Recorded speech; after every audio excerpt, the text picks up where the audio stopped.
Hello, everyone. We're done with news. We've just had so much news recently that we are just tired of it. So this week's news is no news. I'm only half kidding. If you're listening, you know this is a podcast about indie games, PC games, and all of that jazz. Today, we're changing it up a bit and going to talk about music in video games, however you like to say it. Let's start simple. There's a lot that goes into music in video games. Sometimes you have to consider looping, music cues, etc. It all has to be programmed, but if done right, it can evoke an emotion from the player or set a mood to the scene. But the first question I kind of want to pose to you guys, also first, really quick, let's introduce everyone. I'm Kenny. I'm Andres. I'm Steve. And I'm Dave. Awesome. And Thanks together, for being here. we're Voltron! The Cordy. Oh. Wait, Oh. yo, I have a Voltron shirt on. no way. Wow. Oh my god, it was like a Very psychic nice. connection. Ooh, we're That going to start was- another episode with people taking their clothes off. For those who need it, video available. Patreon. Subscribe. Subscribe. But as I was saying, the first kind of question I'm going to pose that we're going to discuss today is, has there ever been a time where you were playing a game and you thought, this music is too much, or like there's too much music like happening right now? Too much music, like oversaturation of instruments and kind of... I'm trying to think. Well, yeah, so like sound mixing is definitely a big part of a lot of games, and yeah, I think what I think of based on your question is like an overwhelming sensation where the sound has kind of distracted me from the game in a sense. Yeah. Of course, I'm going to go to a game that I've been talking about for the last 3 days, but Path of Exile. I actually turn all sounds off because when you get to a certain point in the game where there's the music playing and there's all of the sound effects playing, it just clashes in a way. Oh, yeah, it's busy. Yeah, extremely busy. And so in that game, it's a circumstance where like the sound actually becomes almost like an impact on the play. So I think that would be my most recent example of I had to turn it off. It's like almost unplayable. Yeah. I think... Yeah, I usually lower it a lot.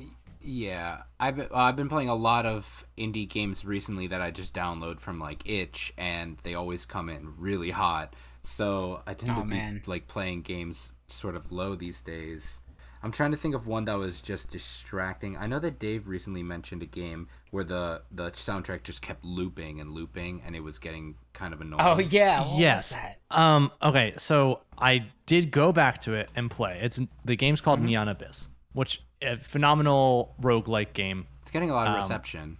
Good reception. So I did go back to it. It does have different tracks, but they all have such a similar tone to me, I guess. And because you spend so much time re-looping onto the first level and into the main lobby screen, those two soundtracks just stick out as like that's all that this game is. And it does have different music. So let me correct myself on the conversation I had with you guys off the podcast before. But the music all has like this similar style, similar tone to the point where it all, at least in my head, blends in together. And I end up tuning it out. And I've definitely played the game with it muted before, just because it doesn't really add anything. It doesn't add anything to the atmosphere. It fits it, but I guess fitting something and actually like elevating it are two different things, you know? Yeah, I definitely get that. I something that kind of came to my mind that's kind of in that same realm is actually menu music from Among Us, because I feel like that one that's like I get what they were going for, but I feel like maybe, and it could just be me, like that music to me is like a lot. I don't even think of music when I think of Among Us. Like I can't even think of their soundtrack. Let me tell you this. I don't know if you guys know this story, but Max knows that he made fun of me. I played Among Us with you guys for the first like few weeks that we played, And it by default, it was just completely muted. There was no sound on anything, no task sounds, no music, no anything. I did not change those settings. That's just what it launched as. I don't know why. And so I just thought that the game was completely silent. I was like, that's a really interesting thing that they did, because it's like it lines up entirely with like that don't talk while you're playing type thing. Mm-hmm. And then I found out that there was music, and I actually hated it. Like, I hated the sound effects, I hated the music, I hated all of it because I was so used to it just being like completely silent. Mm-hmm. Do you guys remember, I think it was back on the NES, when the fighting games were getting really, really popular, there was Marvel vs. Capcom. Mm-hmm. Mm-hmm. I think it was the sequel, Marvel vs. Capcom 2.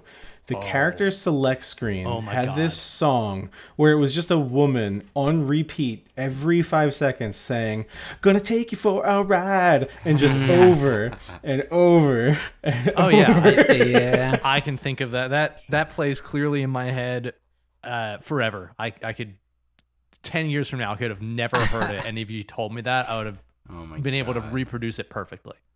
Yeah, I mean, one. Well, it's interesting. Immediately make me think of like the Sonic soundtrack, going around at the speed of sound. Yeah, I was gonna say like that. That's the polar opposite of it, where it's like, all right, we're going around at the speed of sound again, or even like Lethal League Blaze. Yeah, Lethal League Blaze, or like any of the Lethal League games, like they always like. It's just really, really funky music, but it also has like this one line that sticks out to me a lot, that it's always like, ain't nothing like a funky beat. And then like all of a sudden, like that's like just looping over and over during your fight. But I think that one like fits better for that game just because it's like hectic. And if you don't know what Lethal League is, it's just how would you describe Lethal League? A brawler, but like you're hitting a ball. It's just a very fast-paced game that goes faster and faster the more you play, and so the music has to keep up with that, and it definitely has to change on a dime, really quickly when you speed up the game, because you could be a pro and speed it up really fast, or you could be really amateur and like never speed it up or take time. So that music would have to be very adaptable. Mm-hmm. Yeah, I'm trying to think of there's something to say about stress being linked to the pacing and like the sound of video games, because when learning how to create like film and TV and whatnot, you learn that sound is half the picture, and like there's so much psychology that goes into audio. So I was watching some YouTube videos, some video essays to prep for this episode, and I have to go back and find it, but there was some discussion about studies, like academic studies being done about the release of the chemical that causes stress in your brain being linked to intense soundtracks like Doom Eternal. I'm sure that kind of game would create incredible like stress in somebody. Or we played a game a while ago called Expendabros, which is that sort of joke on the Expendables game, and it's also like a port of, or like a DLC version of a different game, but basically that whole game is about being like a super like machismo, masculine, like action adventure star, and the entire time it's just gun sounds and truck sounds and the sounds of like the announcer going, "Go!" And I'm sure there's music, but all I can think about is the sounds of wartime that are happening alongside. I'm sure the music accompanies that pretty well. Yeah, when you were saying like kind of how like music meshes in and out of stuff, I was really interesting about Faster Than Light, about how their music was very intentionally created to do that. So like it's a looping thing, but all of their music cues, like if you're going into battle, if you just went to a new place, like the music would seamlessly transition into that new track because it's all in the same key. The beat may pick up a little bit, but like it's all gonna like mesh super well and cause like keep you immersed, but like still evoke that emotion that comes with that game. First thing that comes to mind with FTL, and that is thinking about how you can be in space teleport to a spot where you're immediately fighting a rebel ship, and then the music picks up, and it leads into that very well. And let's say that you actually can't beat the ship and you have to run away, and then you run away immediately into an asteroid field or one of those like electrical clouds. Your music cuts off and it sounds like you're actually muffled. I can hear it now. Like the audio changes and it feels like you're in a condensed space, and it adjusts very well. Everything leads into each other. And if we have the ability to play this like that kind of transition, we will. But I think FTL definitely does that very well. Like you were saying, it adjusts to the atmosphere and also the pacing of how you're playing the game. There's definitely other games that have done it too. I mean, even talking back to Sonic, like when you go underwater, there's that definite feeling. They nailed it with that feeling of like, oh, this sounds like I'm underwater. Like it's and I think there's something to be said for the emotions that, like, especially anything instrumental can like invoke very heavy emotions if you do it well, and if you do it poorly, it just kind of, it feels like it's missing a personality. I think music in games really helps develop a theme. If you go into horror games too, obviously, like the way that they play with music during times when they're supposed to be amping up that stress. Let's like, talk about that. Actually, go play a horror game, like silent. That actually that's a great segue into kind of my next topic. Music cues. Are they good? Because like sometimes you also think about, like I was thinking about horror game. I was also thinking about Left 4 Dead, which is not as much of a horror game, but like there, like if you turn off the music in Left 4 Dead, all of a sudden like you just feel like this rumbling on the ground and a tank is approaching you and you're just like, where the fuck did that come from? Or like a horde just comes out of nowhere, but there's no music cues. And to some level, I think that's more fun, I think. But what do you guys think? Do you like music cues? Do you wish some games didn't have them? I like the building of tension. I think that music is one of the easiest ways to do that. I'm sure I know there's other ways to do it as well, especially visually. But I think that music plays such an important part in setting that atmosphere and that mood. And with it just being silent, it's like, I guess that can make a game fun, like, because it's like this panicky thing. You're not used to it, so you're like adapting to a different way of playing. But I think that the music cues are really important for the game, for someone who's new to playing it, and for somebody who just wants to play like and have the full experience. I think that the music cues really help immerse you and kind of lead you into knowing what to do next. Yeah, I think it's really useful, especially with the types of games that we have today. So like open world and non-linear concepts in games is really kind of taken over the market. And so in the previous, like in the history of video games, your cues could come from all different kinds of things. I always think back to like some of the RPG games where like all of a sudden the game is giving me a lot of health potions. I wonder why it's doing that. And, you know, it's because you find out as you've played that that's because you're about to go into a boss battle. And so now with like open world, I think to like the Elder Scrolls series, you know that you are within proximity of danger when the music all of a sudden starts to pick up in tempo and it moves to a more aggressive style, and vice versa. You know that you've escaped danger when the music goes back to a more calming and quiet sound. But what's nice is that like without those, you would have absolutely no idea. So, and it depends on the genre and the game type, but I think having that extra dimension of awareness, because that's really what it does for you, is it gives you that extra awareness to the game. I think it just adds another element and makes them more enjoyable. Yeah, I actually totally agree with that, because I was playing Moonlighter today. You guys saw I was playing on Discord, but Moonlighter is basically a dungeon crawler where the items that you collect you sell for money, and so if you die you lose all your items, so you don't want to die in the dungeon because they reset every time and you can get different stuff. But it's my first time playing it through, and those music cues were really helpful when I went into a different room. And I'd be like, oh, what's this room? Oh, it's playing nice music. Oh, I guess I must be safe here. And, you know, I kind of relaxed a little bit. And that was kind of a nice break from all the action that the rest of the dungeon presents. Yeah. Moonlighter, I would really quick describe as 1/3 shopkeeping sim, 2/3 dungeon crawler. Yeah. Oh, that's what. Yeah, because it's like I love that people keep doing different iterations on this Zelda scroller roguelike-esque like format. You know, like dungeon crawling. It's very Binding of Isaac in that nature. But I do like that this spin is that you're doing shopkeeping as well. Right.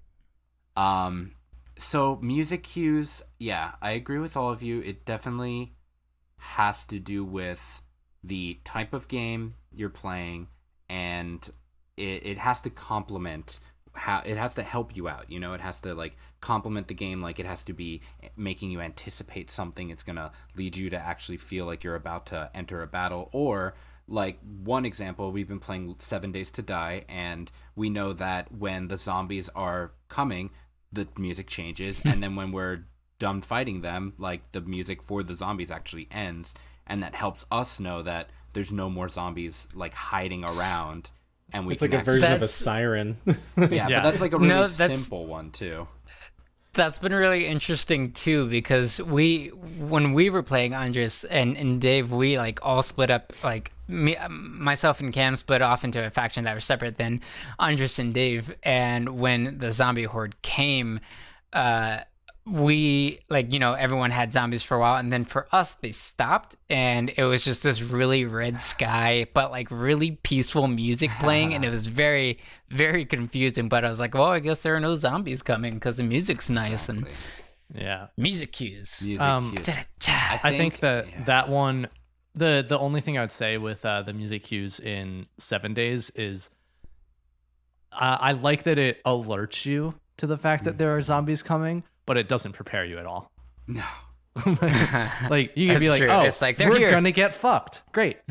Yeah. It's funny because actually you reminded me, especially with the zombie concept, if any of you have played the Last of Us series, I feel like they did a really good job with their music setup where it wasn't necessarily a cue, so it wasn't putting you on edge immediately. In fact, a lot of times it was almost as if the developers were trying to get you with like a jump scare, but it was intended to be like, you are in a situation where you are always aware that there's a potential for danger, but the music just kind of keeps you like, okay, this is nice, and then all of a sudden the window breaks and you're on the run. It's really quick. So you can also use the cue almost as like a reverse, where it's like you're trying to get the player to be calm, and then you're gonna hit them with a really intense situation. Yeah. I personally, I think that music cues are great in all games. As long as you're doing music well, I think music cues only enhance the experience. Yeah.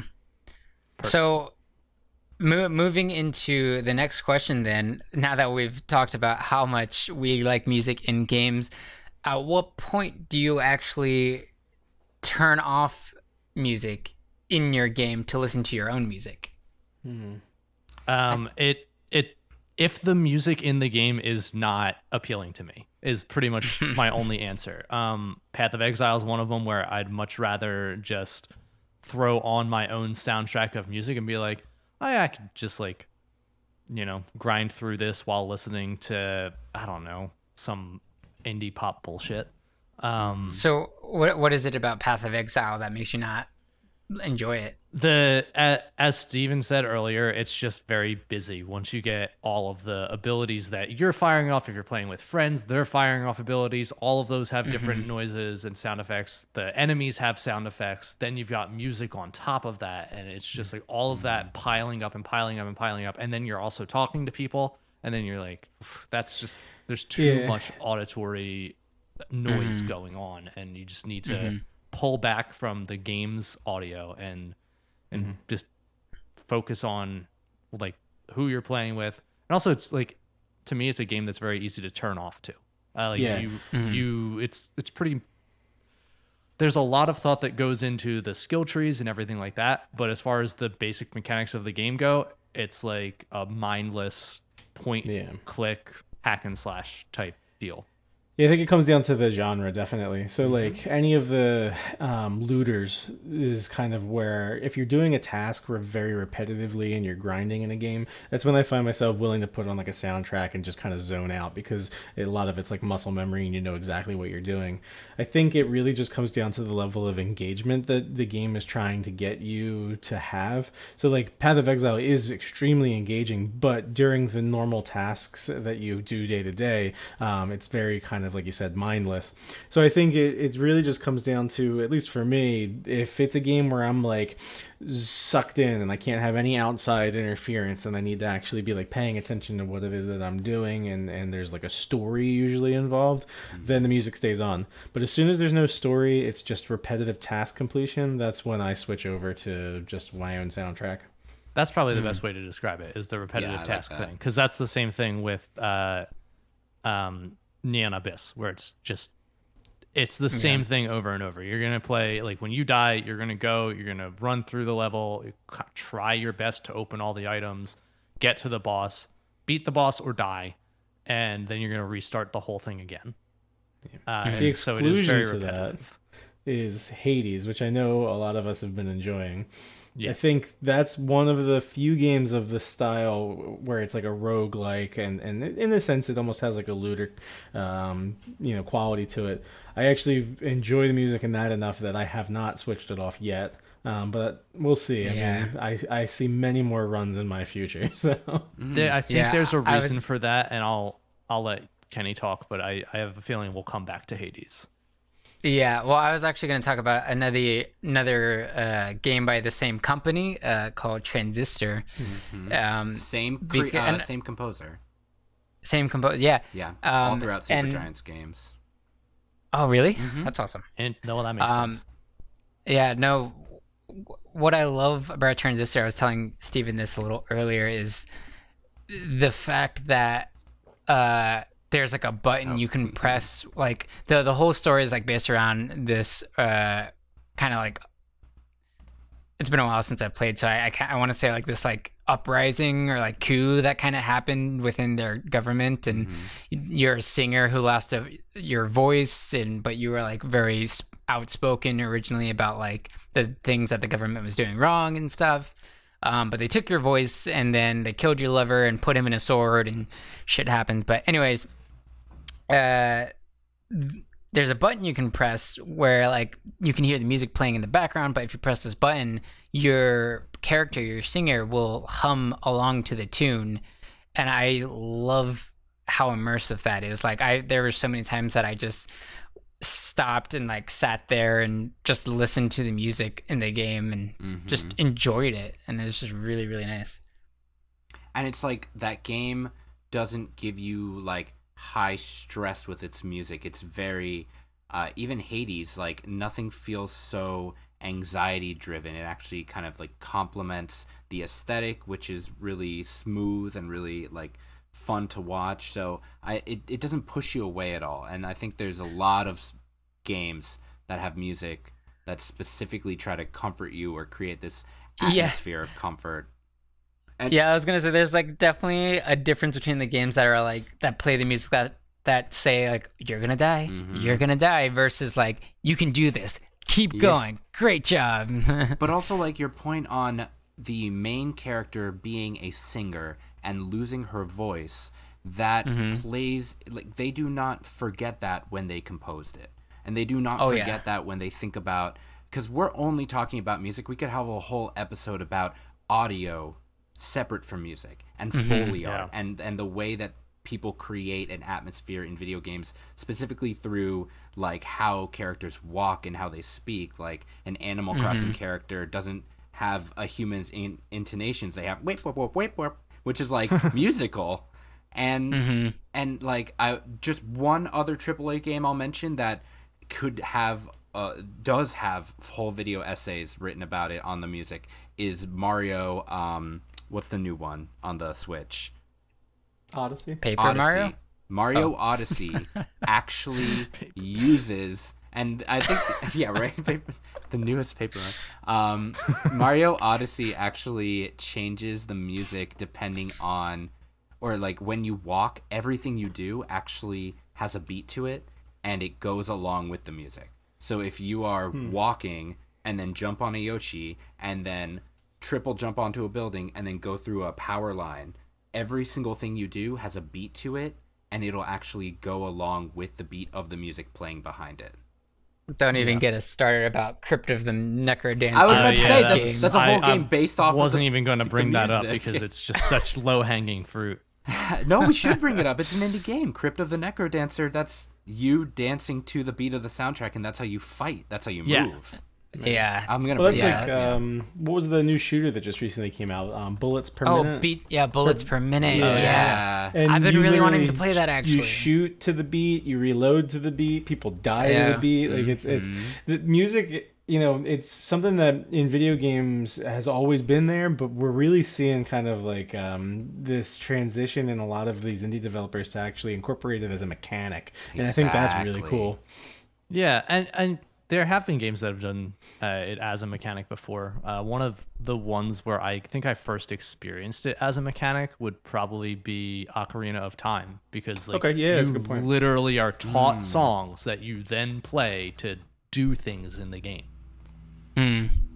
Yeah, and the Zelda series in general just has some of the best music of any video game franchise, so it's not surprising. So yeah, that's a good point. I completely forgot about the fact that you have to actually play the tones. That's cool. And like they do it in Wind Waker. I loved that. Like that was probably one of my favorite parts about Ocarina of Time, was just like, oh, I need to like become a kid again. I'm gonna play this fucking song to reverse my aging process. And that inspires indie games, you know? Like, that inspires people to take those elements that they grew up with and try to make twists on it. Yeah, absolutely. Yeah. I think meta... Well, actually, I just have so many questions I want to ask, but I want Kenny to finish up the ideas he had. Well, I was going to say... because I do want to open up questions to you guys about like things that we haven't talked about. But first, because we're kind of heading there already, what music do you absolutely love from a game? Like, what's a game that you think of like, oh man, this had a great soundtrack, and why did you like that soundtrack so much? I'm gonna jump into it and just throw Persona in there right away, because I don't think that talking about music in games without talking about Persona is possible. Every single thing that they do.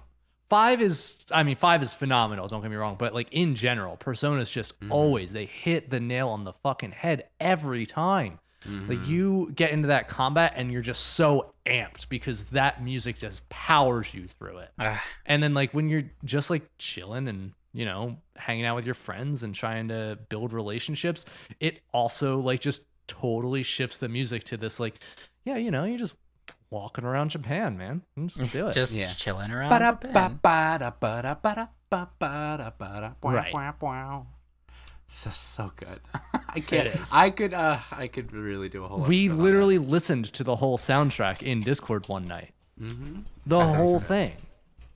Yeah, I remember Corey playing that game and being obsessed with the soundtrack, and just like a year before I was, and just never stopped thinking about it.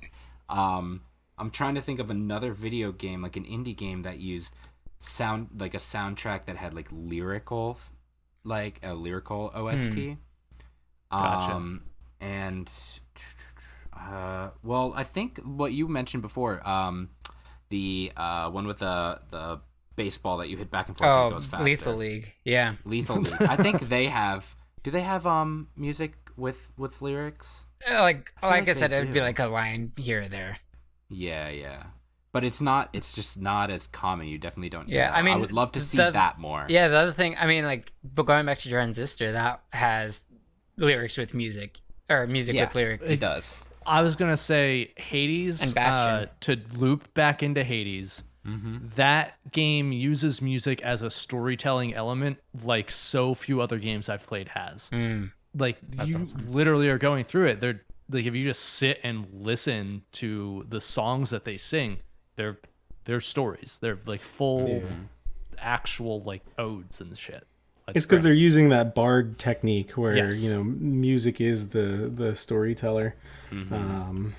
Yeah, it's interesting because like, you see so many different genres of music, and I noticed that my tastes tend to align directly with like grand, epic, orchestral music. Almost every game series that I have as like the beloved franchise that goes back to my childhood is usually something orchestral. Like I think of Kingdom Hearts. The very first Kingdom Hearts advertisement that I ever saw was just so Disney orchestra. Like it gave me this Fantasia style goosebumps. Wait, the one that's like when you walk away, you won't say.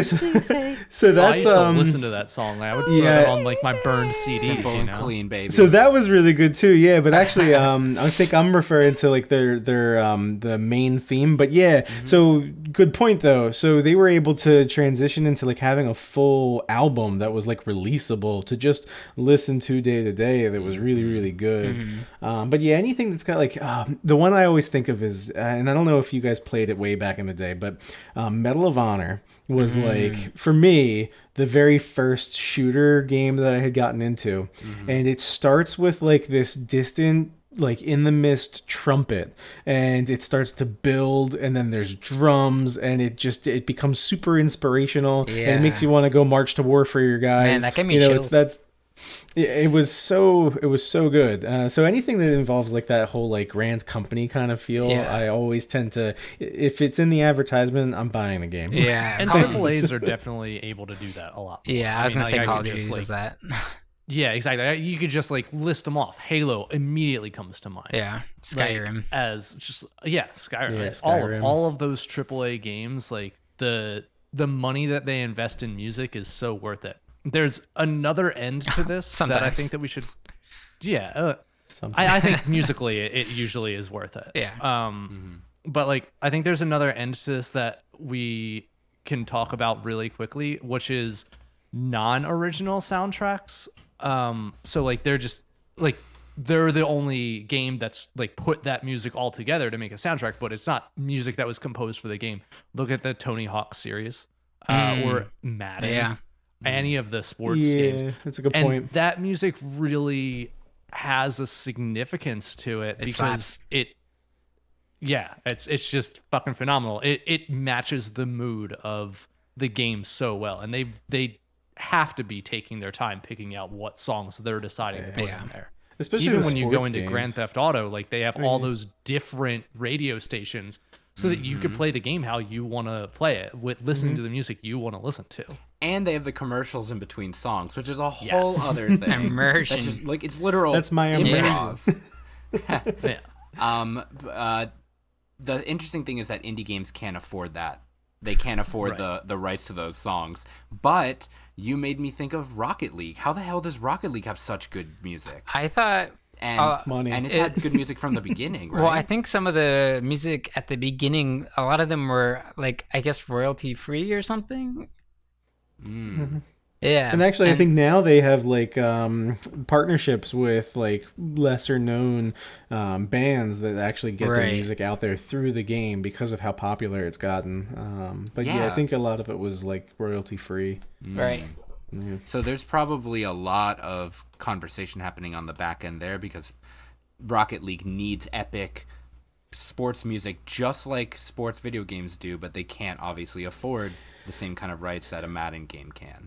Yeah, it's like a genre thing again. Like I feel like games that fall in line with what we would consider simulations will tend to have like the realistic, like radio-esque, like stuff that you would just put on and play instead of like this original created content. Yeah, look at this. So Rocket League is actually a compilation of EDM music produced and curated by the Psyonix audio director Mike Alt, and it currently features music from 45 different artists. That's so cool. Music curation for a video game must be one of the wildest things. I hope they have fun. Also, in terms of orchestral music in indie games, I think this is considered indie. But Steve, have you ever played Journey? Yeah, so actually, it's funny because that was one of the games that came up when we were first talking about this. For me, it was, I believe it was a PlayStation exclusive. It was. This game. And it was the whole point of the game was to have this experience where you're just following. Andres, remind me. It's like a magical cloak, basically. Yeah, and you're like this character that wakes up in a desert, and you have to reach the summit of a mountain. Yes, and the entire time you're unsure who you are, what kind of culture you come from, and what wiped out the world around you. And one of the interesting things, just to refresh your memory, is that as the game starts, you actually have this very heavy orchestral like band playing as it revs up, and you're flying through the sand, and then you see your protagonist, and then it just stops, and that's where you start the game. And you start the game in quiet, and you just start walking, and as the game progresses, it picks builds. up. Yeah, and what's neat is that the way that game was designed was that the music was the experience to an extent. Like there was the visual aspects to it, but there was no interaction, there was no communication. It was very much supposed to be like this moving experience of sight and sound, and so it was integral to the game's success because otherwise it would have flopped. So, yeah. But that was definitely a great game for that. Oh, such a beautiful game. Kind of in that same boat. Although back to a AAA game, and we could probably do like a whole like video essay about this. But like the music in Breath of the Wild. Oh yeah. So like they do that so well. Like having like just enough music, but it's not like overly orchestral, and it's never in your face, but it's always like there. It's like with you. It's like the wind, it feels like that's the wind in the game blowing on you, kind of thing. And they do it in a way that has like this ode to their past kind of feel to it, because all of the music in Breath of the Wild has just a quality to it that is supposed to be nostalgic. And so it's really well done to kind of like, for new people, it's great, but for people who have played the series, there's even that extra layer of like just remembering how the good times were, I think it's go ahead. No, you go. No, you go. Okay, fine. I'm not playing this game. I think that it's just fair to say that Nintendo with their franchises has always been like a fairly large pioneer in how to incorporate music to, whether it's to set the era, whether it's to set the mood of a specific like scene, for lack of a better term. They've just done it from the beginning. I mean, look at just tracks on the original NES. Like music was so important in those for how limiting it was and what they were able to accomplish just running like that very, what now like a lot of indie games base their soundtracks off of. That's so true. I would love to mention two indie games that I believe were inspired by Breath of the Wild in terms of the soundtrack. Please. So first, there's Genshin Impact, which we talked about a little bit a while ago. Genshin Impact is free to play, and it's one of those. I don't know if it's considered an MMO, no, but it kind of like has that shape to it. But it's an open world game, I think. It's like a gacha game where you're building your team around loot roll percentages, which is kind of interesting. And it has very much been known for being not so much a Breath of the Wild clone, but very much like inspired by it. And that goes for the music as well. The music is orchestral and also, quiets down when it needs to, but it accompanies the world very well, especially when you start battles. You have that like classic type of orchestral battle music. And then so I think it's like nice that has definitely bled over to a lot of games that I'm seeing that are taking that Breath of the Wild like aesthetic. The second game that comes to mind, which is not so much about the action adventure but more about like the relaxing nature of Breath of the Wild's music, is a game that I played recently called A Short Hike. And A Short Hike, which was all developed and composed by one person, I believe. That game is really inspired by Breath of the Wild's music. As I was listening to it, it actually sounded like Breath of the Wild.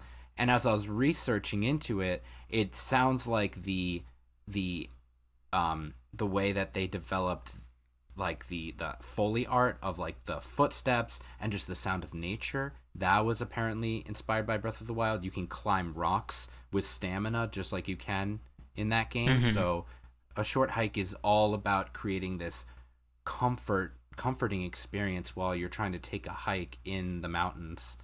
And the music in that game actually, oh man, I would love to talk about that game a little bit more, because that game transitions its music really well, and it makes you like emotional as it happens, because as you get to the peak of the mountain that you're trying to get to, the music explodes as you see this beautiful imagery happening, and then as you jump off the mountain to glide to the bottom, it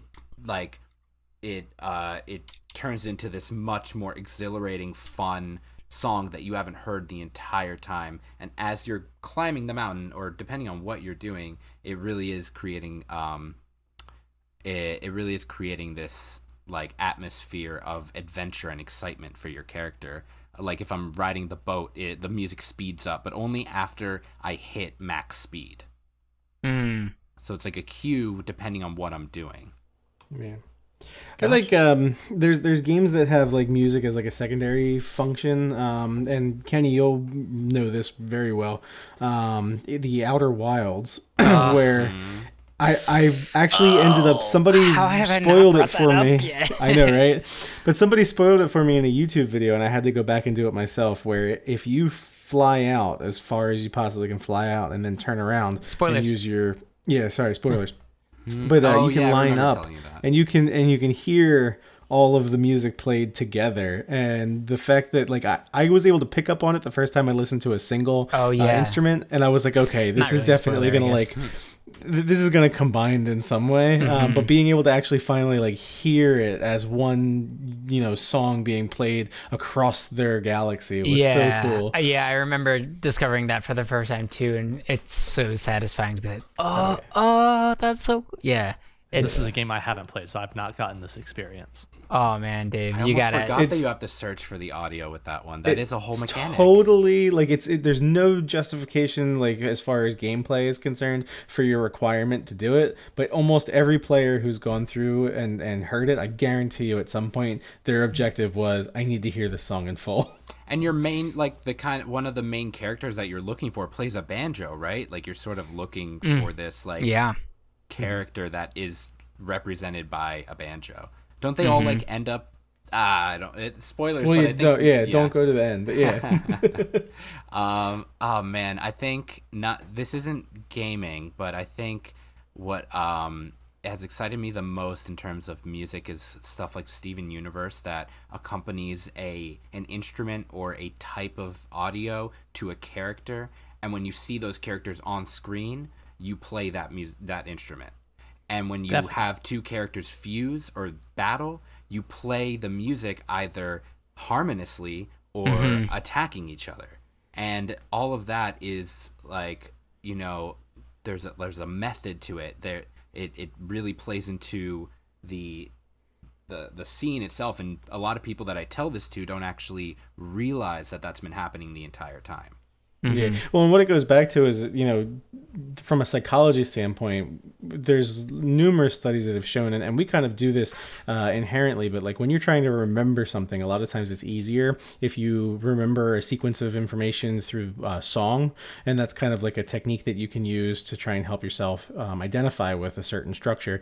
So, when in video games, especially when it comes to like franchises where a character is going to exist for an extended period of time throughout, the development of video game history, assigning a specific sound sequence to that character just allows, so you could hear like 3 or 4 notes in everyday life, and your brain's going to immediately go back to, oh, that's Mario, and it's great with the thematic structure of being able to associate musical tones directly to a specific character, and you can kind of pick that up day to day. Well, Steve, sorry. I was gonna say, Steve, did you ever answer Kenny's question about what's your favorite song in an indie game? Favorite song? Did we get that far? Or what was your question originally? Yeah, it was what music do you absolutely love from a game and why? Yeah, definitely Kingdom Hearts soundtrack for me. Like that's like my go back to always. I'm gonna play this later, but I think one of the most interesting soundtracks I've ever heard in a video game was actually from this game called Lisa the Painful, or you can look up Lisa the RPG. But it has really awesome music that works with the game for how chaotic it is, but also you just wouldn't expect this music in a game that's about like the apocalypse and depression. So I will, but Lisa the RPG has amazing music.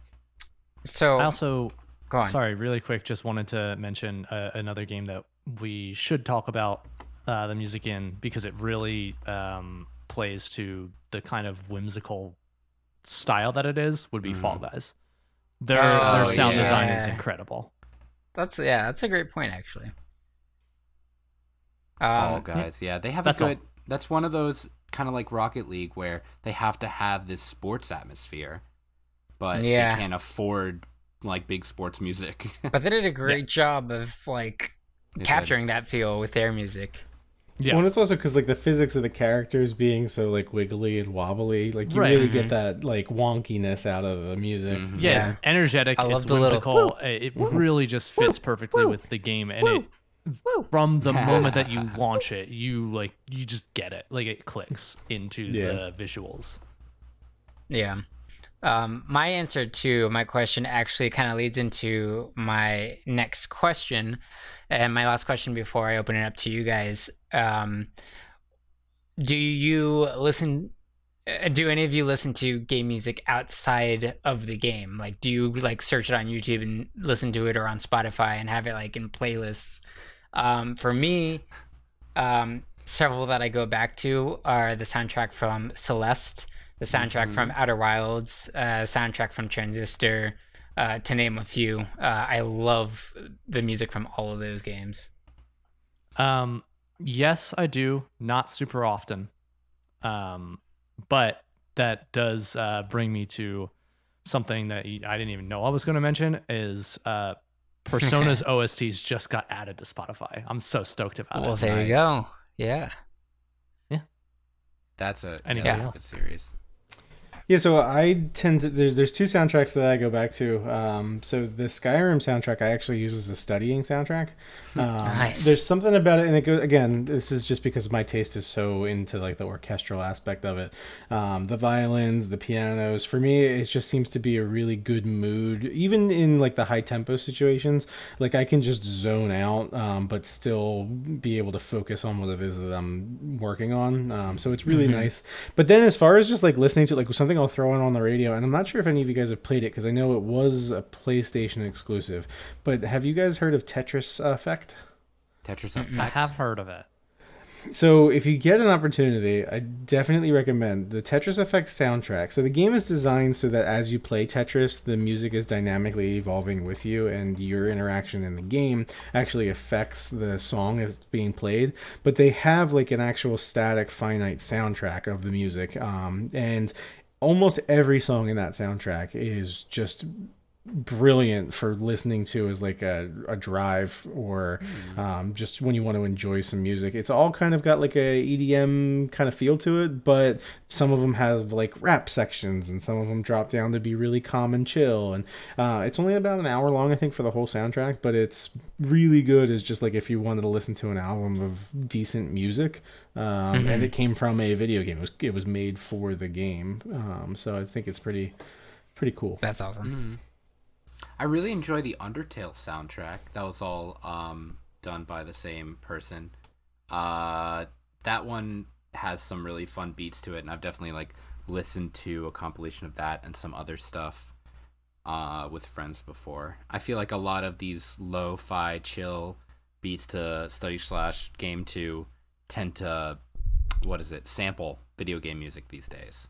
Yeah, and there's a lot of compilations on YouTube for chill versions of like Nintendo soundtracks, all the chill songs, chill versions of indie games. Yeah. I'm guilty to listening to all of those. Undertale has a really good soundtrack. I'm trying to think of another game where I downloaded the soundtrack and listened to it that wasn't already mentioned. Right. I'll throw a game out there that I don't go back and listen to the soundtrack often, just because I don't think about it too much. Mm-hmm. But the game, and I mentioned this game to Andres not too long ago, called Eternal Sonata. And actually, like, the story of this game is really interesting, because let me just read this synopsis right off of Wikipedia. The game is centered on the Polish romantic pianist and composer Frederick Chopin, who died of tuberculosis at age of 39.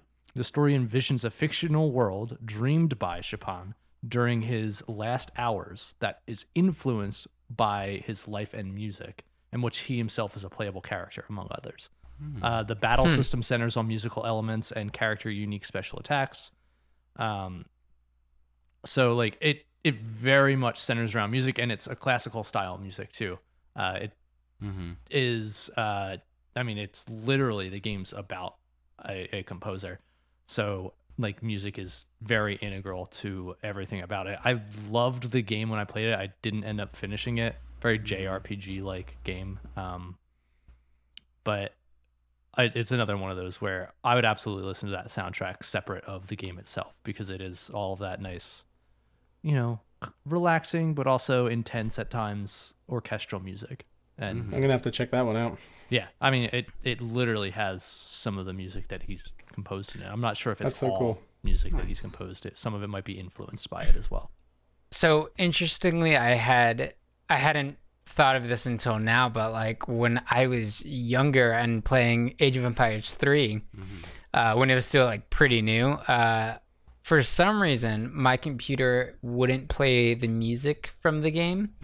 And it wasn't until like a little bit later that I was like, oh, there's music in this game. And then like I, burned it onto a CD and started listening to it like when I went to bed or stuff. And I think that was kind of my first moment of doing that and being like, oh, music from games is kind of cool and very different than what's already out there. I think that kind of spawned all of my interest in that. That's cool. When I was talking to Max, because I was a little underprepared, I felt, for today, because I just have all these thoughts that are always in my head about music in games, but I never really like write them down or discuss them super in depth. And he mentioned the Scott Pilgrim game, where Anamanaguchi composed that OST, and that's an actual band that makes music, and so you could really tell that like they took the music that they make and then and really made a phenomenal soundtrack for the Scott Pilgrim game that just fit in perfectly. So I just played it on Friday, and I felt like the music was repetitive. Really? And now that you're telling me that it was Anamanaguchi's like actual, like it was a band, I feel like maybe it's because they just got the rights to the song and then looped it instead of creating like a longer song, because it felt like I was hearing the music really quickly, like loop. Yeah, I mean, have you listened to Anamanaguchi before? No. Okay, well, I'm assuming that would their explain, thing. I think, your reaction to it. It is very much like that chiptune. So that's like they they are one of those names in chiptune music where they just come up. That's fair, yeah. And I think like chiptune has had such an explosion. There's from everyone's Spotify 2020, if you're on that, a lot of people got really weird, interesting genres that nobody's ever heard of, and a lot of them coming back to indie or video game and like animation soundtracks. I think Kenny got like a genre that was, what was it? Odacore. And I think that's like specifically like, Japanese soundtrack, chiptune soundtrack. I am a weeb. Officially. According to the internet. According to but like a lot Spotify. of stuff like that. Like there's probably 10,000 different types of chiptune genre now. Yeah. But they definitely like, that is like them making music and also just, I guess, probably being pretty big fans of like the Scott Pilgrim comic or graphic novel, we'll say. But their music very much just fit perfectly, and it being repetitive like that is definitely like a stylistic thing, because they are limiting themselves to what they are playing this music on and what they're composing it on. And then it also, because the game has that arcade feel, I feel like they did want that repetition to a degree, because it's supposed to feel like you're playing a cabinet arcade game. Exactly. It definitely feels that way. Yeah. So, to wrap it out, are there any questions that you guys wanted to pose that we haven't already talked about as far as music and games? Or do you think we covered it? Who wants to like drag a game? Like, what's a game that like you think of when you just like genuinely the music has like ruined your experience of it? Can you think of one where like the music is that tonally different from what you're playing that like it's stopped you playing the game? Or alternatively, if you want to just talk about like what game like set a certain mood perfectly for you, rather than just like a game, you know, music that you love and why, like what's like a very specific type of thing. For me, I think about Cuphead and how like the music of that really lends itself to the exact animation style. And that's very innovative. Like they had to specifically go for that era of rubber hose animation and musical style. Right. And like alongside the hand-drawn graphics, if they then just like half-assed the music and went straight to like, or even if they just put something that just tonally didn't work at all, you know, like some sort of modern composition type stuff, I think that the game would have been more of a letdown than some people already thought it was. Oh, really? Side note, I went back to play that game recently. Oof. So hard. It is. It's a very hard game. Yeah. Games used to be hard. Don't go there. Yeah. Yeah, we're not having a Contra discussion right now. I know, I'm trying to. You know what? This isn't like super big, but it's another menu screen thing that kind of bugged me. Was the menu screen in Tabletop Simulator? I feel like does not capture any kind of mood. It's just like random ass happy cheery music, and I'm just like, okay, this kind of like. It's funny. It's funny you mentioned that because like, what other game do you know lets you bring in a tablet and play music while you're playing a game that's true. from YouTube? That's the two sides of it. I thought that customizability is really cool because tabletop is all about creating your own virtual, you know, gaming room, and you can play your own music in your own room. Yeah, it's like a form of elevator music because it's like it doesn't know what it is, so it's just giving something to fill the space. Exactly. Yeah. It like knows you won't probably care for more than 30 seconds because you're gonna switch it anyway. Yeah.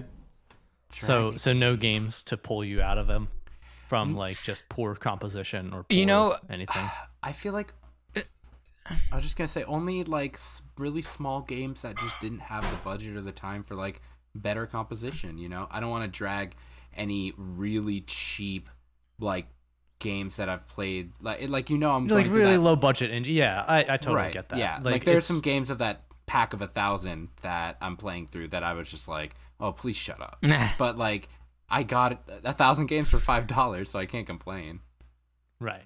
Yeah, one that comes to mind for me actually is Nidhogg, and not because the soundtrack's like necessarily bad, but I wish there was more to it.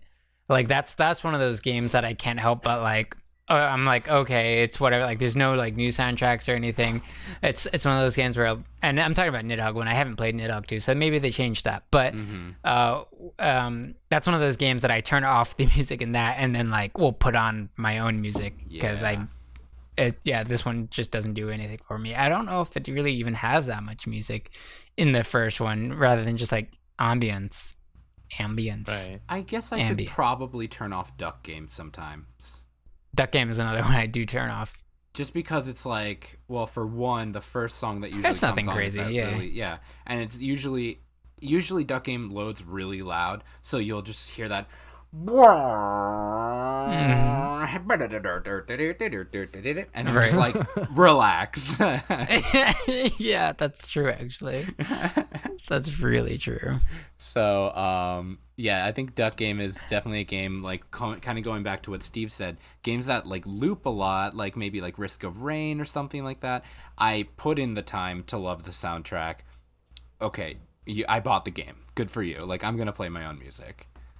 But I appreciate the music for what it is because it, and like some games you can't turn off all the audio. You have to like lower the music, but you still need the noises, right? Like I still need the quacking.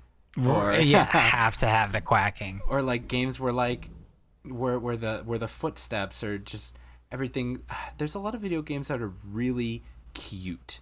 And the audio is cute, the composing is cute, and like your footsteps and the way you interact with things is all just cute. And I never like turning that off. Yeah, Ibn Ob definitely has like very beautiful everything in terms of audio. God, it's so good. Cool. I have a question. Well, yeah. Go on. My question is, are there any games that you guys can think of where the music felt very meta? And like it was like the music was almost like playing with you in terms of player experience, and it was like adapting to something happening in the game or depending on what you do. And for example, one of the games that I can think about that I like this trend of meta commentary within all the aspects of the game.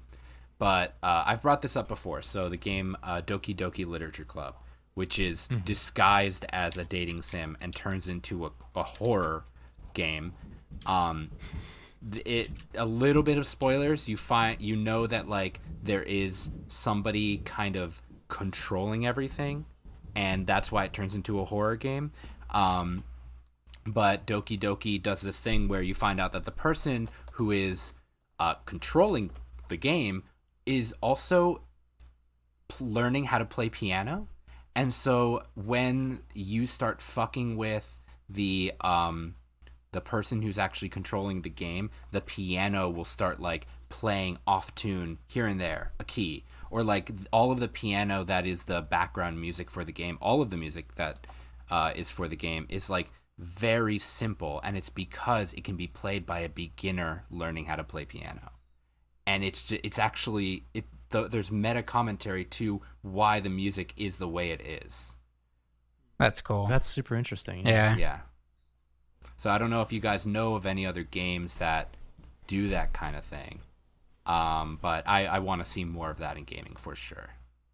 So I guess I know of a game where music takes kind of the forefront of, and music might not even be fully accurate. I've not sat down with the game, but it's someone that at least I know, but I know that he was in Philly Game Mechanics and done stuff with them before.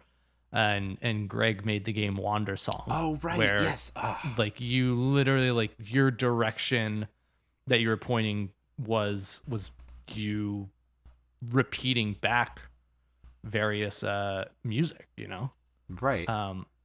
And again, a game where music is part of the mechanic. It doesn't really play with you and toy with you or anything, I guess, but like it's reactive to what you're doing. Like your input directly affects that, like what he does. Yeah, and it's funny because actually when we get around to it, the question that I was going to ask and what I wanted to say was we can't go through an entire podcast talking about music and not talk about the whole genre of rhythm games. Yeah. And this kind of mixes with what you're asking, Andres, because like I think so like Dance Dance Revolution I feel like is what kind of started this off. But if like my favorite version, which was like Rock Band and Guitar Hero, when you would like miss a note while you were playing, you would actually hear that like weird sound. The fret scratch. So like obviously in this circumstance, the whole purpose of the game is that you're playing the music, but it is kind of neat that they were willing to go as far as to design like a, hey, you screwed up and I'm going to make sure that you audibly hear that you screwed up. And that screw up, much like with real music playing, if you are not a performer, that will mess you up continuously, and you'll hear that you messed up something else, and you're like, no, I want to go back and fix it. You can't. You just got to keep going with it, and to be able to roll through that kind of stuff is a very performer way of thinking. There's another game that recently came out. I'm trying to remember the name of it. It's basically about two like indie musicians who are trying to come up in the ranks, and all of the bosses are these major like AAA musicians. And I think it's a AAA game. Like I think it was produced by a large company, but I did see a lot of gameplay for it. I'm gonna find it. I don't know if anyone knows what I'm talking about. I don't. Audiosurf. I don't know. Audio. Well, so it's funny you say Audiosurf though, because that in itself is also a rhythm game, right? Because it's like you're hitting the notes as you like. Yeah. So have you ever played Thumper? Thumper, no. So Thumper is a rhythm violence game. At least that's how they advertise it, and it plays exactly like Audiosurf, but it's got like it's very like demonic and like heavy. And take a look at it. They actually adapted it as a VR game. I don't necessarily recommend it as a VR game, but if you like that like rhythm style where you're basically controlling something as it like moves through tunnels and on a ramp, it has this super like demonic chrome look. That's really cool. Yeah. Like very like psychedelic metal, I would describe it as. Yeah, it's definitely enjoyable if you like that style of game. So that's cool. There's another one that I was thinking of. Beat Hazard. Has anyone heard of that? I was gonna bring that one up if you didn't, and you just did. Yeah, it's like Asteroids, but with music. Yeah. Oh, that's interesting. So, like rhythm video games definitely are their own genre. You're so right. The one that I see so frequently online, especially like through social media, is, and personally, this is not the type of game that I would ever be caught playing just because I don't find it enjoyable, but I know that there's a huge market for it. It's the ones where it's like either clicking buttons in DDR style or moving your mouse on a screen and clicking circles, and like they designed the click sequence to mimic the melody of the song, but it's essentially, and I don't know an example of the specific name of the game, but you remember how with like DDR you would like press an arrow based on as it's like moving up the screen, right? Yeah, they converted that to be like keyboard and mouse play on the computer, and that's like a huge style of game right now. I've seen a couple games that do that, and I am not a fan of it. I don't think that it translates in the same way. Like DDR, it works so well because you're not usually pressing it. I mean, you can play that game with a controller. I have done it before when I broke my dance pad as a child. But like, he's dancing with his controller in his hand. It was just one of those like shitty foam ones, and then you're on a carpet, and it just it's a bad combination. It eventually like it slips.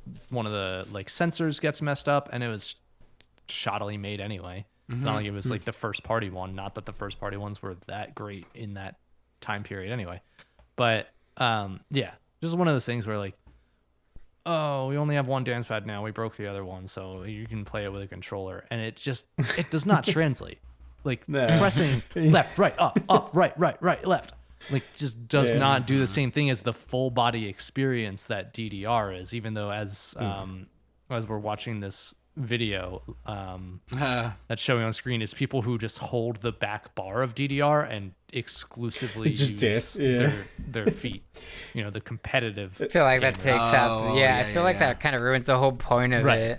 Yeah, but like, how you end up seeing like a video of a guy like just mashing his keyboard as the Flight of the Bumblebee is playing in the background. Just like, yeah.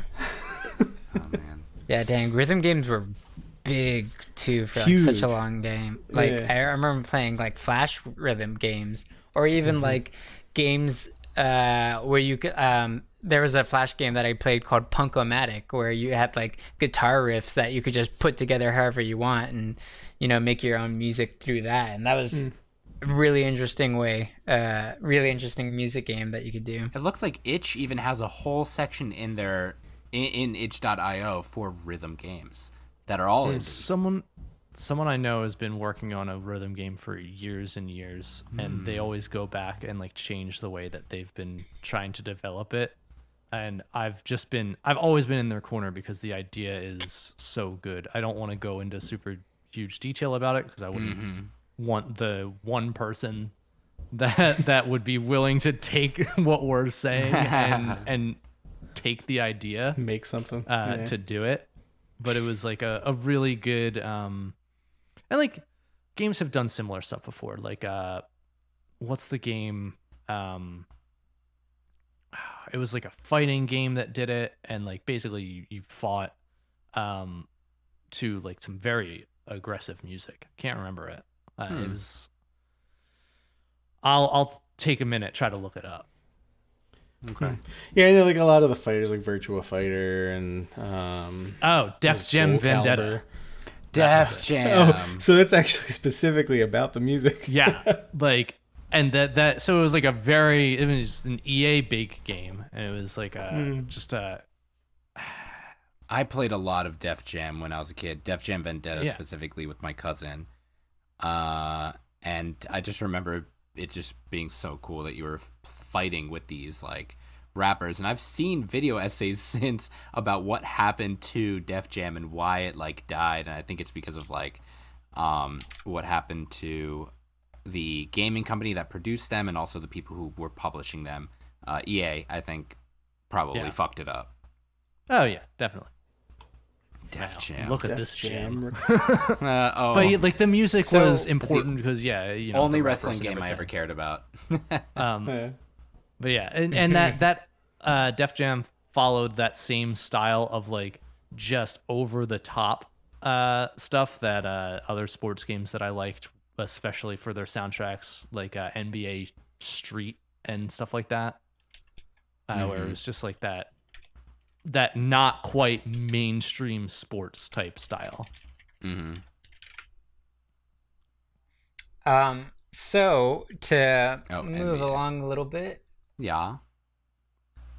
Okay, so we're going to be basically playing a game that's music-based. We're going to be listening to, each of us has a music from a soundtrack from a game that we like, and we're going to be playing a second at a time, essentially. We'll play the first second, try to guess it. If we can't guess it, we'll play up to 3 seconds, can't guess it, up to 5, etc. And then we'll go from there. It's like a mini game within the podcast. A la Face the Music, just, so we're all clear on the game that this is essentially. Never heard of it. Okay. All right. So I will go first. Let me get my links ready. I'm gonna post it. No one peek. It's actually Zelda's. I hate you. Bad. All right. Ready? Yeah. It's gonna come. Oh, that's a good. Oh boy. That's an isolated audio clip. I love that. No one edited That'll that. be the subtitle to the episode. Da, da, da. Oh wait, we're singing this. Oh god, this is a whole different game now. This is it. Here it comes. Everyone, shut up and listen.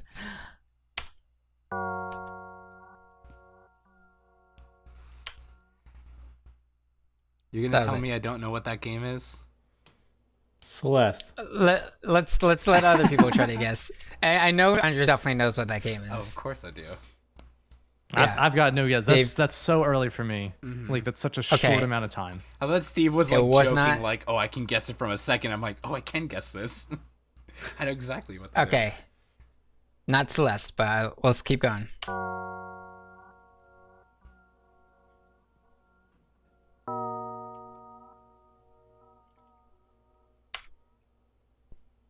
That's all you get. It's more familiar, but I don't know it off the top of my head now. Andres, No? do you want to? Is it an indie game? It's an indie game. Okay. I feel like because of the fact that Andres is just going nuts over there, it's got to be the game that he's been talking about literally all day. Is this Undertale? No. No, it's not. I think the reason he's going nuts is because I was I chose this very specifically, and Andres knows because of how the music is played that I chose this very specifically. Yeah, we did talk about it in this episode too, but also because, Kenny and I really love this game, and we've been playing it for years. So I'm just going to say it, but it's FTL, Faster Than Light, and that's the first song that you hear when you boot up the game or when you start playing, and you're supposed to get this atmosphere of being in space and you're ready for your journey. Yeah. I was gonna guess something along the lines of FTL just because it had that very spacey vibe to it, almost a little bit futuristic, just with the sound of that first chord. Yeah, this is me, an OTS I could listen to on repeat. Yeah, this for me is an example of great menu title music, especially for an indie game.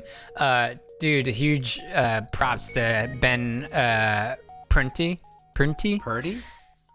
Is it Prunty? Yeah, Ben Prunty. Yeah. Prunty. The game is made by Subset Games. But yeah, Ben Prunty, great job composing this. This gets me in the mood for this game every time I hear it. Mm-hmm. I actually have this. It's picking up more and more. I love this. Yeah. The composer on my list of notes. Mm-hmm. Nice. All right, let's move on to the next one. Okay, I'll do mine. Do it. All right, let's see. I'm not looking. Grab this link. It's gonna be soups fun. Okay, ready? Yes.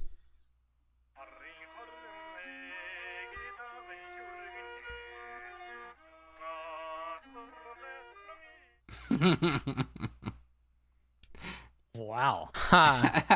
Well, that's something. That was something else. I feel like I should know that. Should I know that? I don't think so, but I have talked about it today. Oh, is it? Play it again. Okay.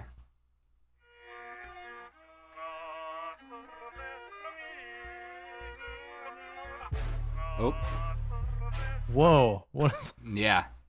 And if I get to play it again, you'll hear the real good Did it stuff. just go into some trap beats in the background? Maybe. What was that? Whoa. Yeah. It's a good one. Okay, it's not the game I thought it was, I don't think. Last one. Anyone else have any ideas? I did mention it today, so it is just a callback. Play it again. I don't have it.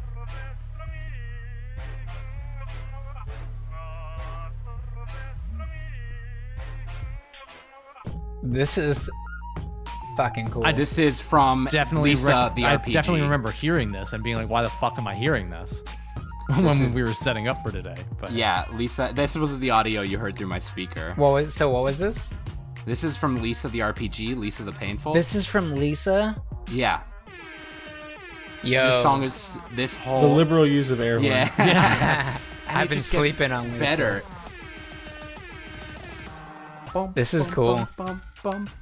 This is really so good. An interesting way to go for a soundtrack. I like it. Especially for the way Lisa looks. That's not what I expected. I know. Okay, here's the thing that I needed to play for you guys, and I'll play for everyone else too. It was a remix to this song with Childish Gambino. Oh, bro. Here, listen to this.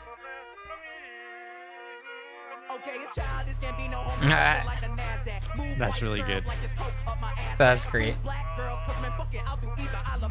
And then the beat. Nice. Oh my god. Okay, I'll stop.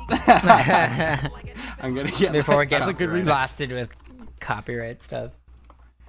Oh, it's so good. I'm sorry, but yeah, Lisa has an amazing soundtrack. That's great. Every song is weird as fuck and super poppy like that. That's great. Nice. Mm-hmm. So, right. So that was composed and produced by Austin Jorgensen, and he did it under the name of Widley to Diddley, and he used FL Studio to make it. Beautiful. All that audio. Oh, wow. Widley to Diddley. Widley to Diddley. You can find that. I think this woman named Marina who works with him actually is reposting the OST on Spotify, but it is available. So good. All right, who's next? I'll go next. So I consider mine to be one of the most recognizable songs in all of gaming history. I'm gonna guess it before you. Halo. No, but good guess. So this is probably gonna go quick, but that's fine. Give me 1 second here. May I say one thing? Yeah. You just did. The song that I just played, by the way, the name of it was called 666 Kill Chop Deluxe. Cause that. Oh. We all heard it. So. We all heard Tetris. it. Yeah. Yeah. But wait, you were talking about Tetris, not Forever. It was Tetris Remix, Tetris something? So Tetris Effect was what I was talking about earlier, but that is obviously the original theme song to Tetris. Now, it's hard for anybody to know where that song originally came from, but the Nintendo adaptation was by Hirokazu Tanaka, and it was in 1989. But they think it comes from like a Russian folk song, and That's I don't what speak I've Russian, heard. so this is going to be a butcher. But basically, the song is called Korobiegniki. And it tells like some story about a peddler meeting a girl, and I don't know, it's nuts, but it became the theme song to this game, which I think Tetris's backstory was like it was like an office game that people were playing, and So it just iconic. exploded. Wow. So iconic. Nice. Yeah. Yeah. Tetris was a game that I was going to talk about earlier, especially when we were talking about like ramping things up and how like just the increased speed of that song, like Brings of the the tempo songs, up. yeah, the tempo Yeah. increasing, really Yeah. gives you that And when you urgency. get to stage I've gotta- 15. this piece needs to go in this place right now. Yeah, no, it's definitely nerve-wracking when you get up to those higher stages, and you end up just throwing everything at the board and hoping something sticks. Yeah. Yeah. Damn. That was a good one. Yeah. I'm always a fan of the Tetris music. Oh yeah. I wonder if there have been any orchestral remixes to the test. Orchestra. 100%. Yeah. Yes. All right. Well, that brings it to me. This is a game that I don't think I ended up talking about, but it was the answer to one of my questions because it transports me into like just a very specific mood. Mm-hmm. Um, A smoothie, a mood you drink like a smoothie.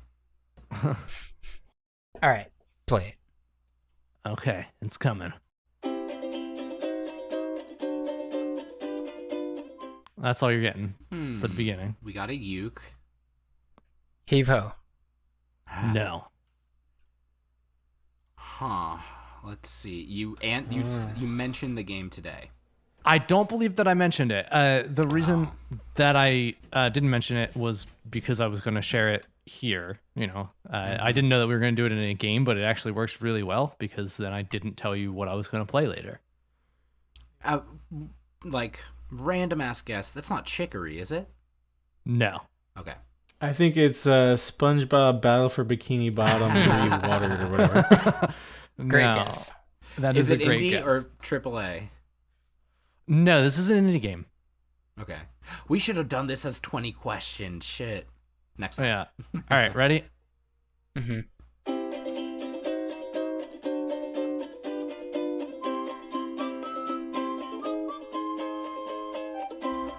Oh, wait. Is this Yoshi's Is this Woolly Yarn? Tem?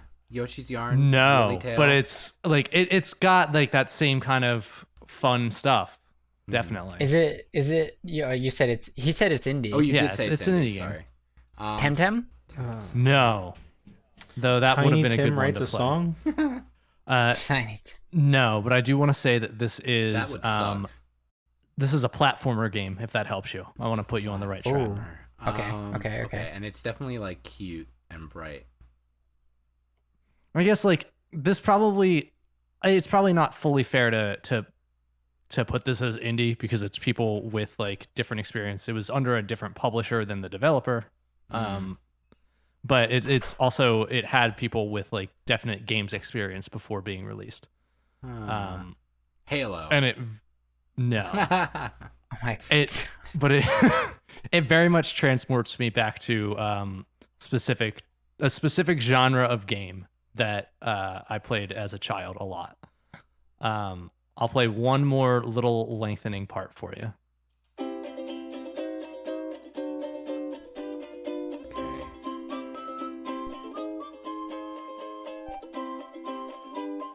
It's giving me like adventure or not. What's the game on PlayStation with like the Sackboys? I was thinking that exact Little Big Planet, and I was thinking Little that Big too. Planet. It's giving me like Little Big Planet vibes. All right, are you ready for Yeah. the answer? Mm-hmm. This is the main theme for Ukulele, which is a game that throws me back into full nostalgia of collectathons Of course it's from Ukulele. the N64 era. Wow. I mean, yeah, that game was specifically made to feel like an old Rare game. Was Right, it? exactly. Yeah. No, yeah, it wasn't Rare, but it The was. game's called Ukulele. Yeah, it's like a Banjo-Kazooie kind of not clone, but it is heavily inspired. It is an It's like ode Yuka to and Banjo-Kazooie in like every respect. The reason that I chose that was because it does meet kind of that. So this was developed by Playtonic Games, but the composer of this was Grant Kirkhope. Oh, he did Banjo He used to Kazooie. work at Rare. Yes. So He was on Game that's Grumps. the thing is like that's why I was like I can't really call it indie because there were very specific people in Playtonic Games that Double A. like they are an indie developer, but they have significant talent that was behind this game, you know. Much in the same way that like 7 Days couldn't claim themselves indie because they're all like veterans of the Right. industry. But I chose this because the question that I asked earlier with like music that like really took you into a certain like mood or whatever, that was based fully around the nostalgia that hits me when I listen to that main theme, and then the rest of the music just follows along so well. It really feels as though you picked up a collectathon type game for the first time, which is a tough thing to do.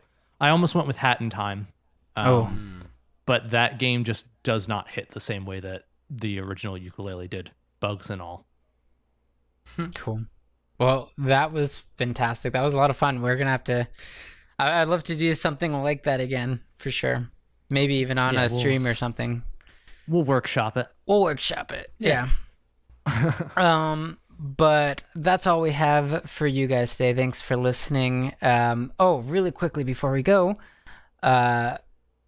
this weekend, by the time this comes out, this weekend, keep an eye out on Twitch. We are going to be starting a new kind of QWERTY Clash, except this is going to be the Diet League, focused around Rocket League, tournament league, whatever. So same thing, rotating 2v2s. Everyone plays with each other once. And that's something I can get behind. There's like, I think going to be like 95 games. So it's going to be going on like 2 or 3 times a month.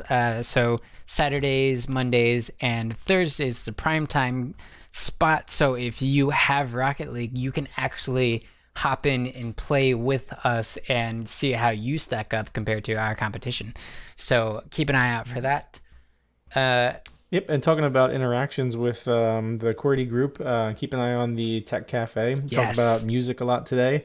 And, you can't listen to the music of all these fantastic indie games if you don't have a really good set of speakers. Or so I started off the conversation, or headphones. I started off the conversation with the speakers that I'm actually looking to get, hopefully pretty soon here. But if you guys have gear that you're using or you want to share with us, definitely post it in there and we can talk about it. Definitely. I will be contributing to that conversation because I've got a pair of speakers sitting up here, and I've got a pair of headphones that I've had since high school that are like my go-to headphones when I'm listening to music. Hey, Awesome. that's right, Dad. Here's a question for the listeners. Give me a link to headphones that actually fit over my giant ass ears. Yeah. That was not a question. that That was was a demand. Impossible. Tech Cafe Yes, Challenge. Tech Cafe Find Challenge. Find Dumbo-sized actually headphones. though, like they have to be tall, long. Like there are. That's no why I like headphones. in-ears. I know, but like for doing this, I prefer over the ear headphones. I They're hate also in-ears. comfy. I've got an issue with them. They always fall out for me. So. Yeah, but I've never found an over-the-ear headphone that was actually long enough to take my entire ear. So there's the challenge. Yeah. And That's a sentence. And if there's any music that we didn't touch on that you think we need to hear, please let us know in Discord or on Twitter. You can add us at QWERTYcast. But yeah. Maybe we'll do a part 2. Maybe we'll do a part 2. But until then, thanks for listening, and we will see you guys next time. This episode is brought to you by our Patreon subscribers, our QWERTYcast hosts, our audio engineer musical master, Gary, and you, our listeners. If you'd like to join our community, find us through QWERTYcast.com, which has links to all of our platforms, including Twitter, Facebook, Patreon, Discord, and more. On behalf of everyone here at QWERTYcast, thanks for listening. This is Beans saying QWERTYcast out.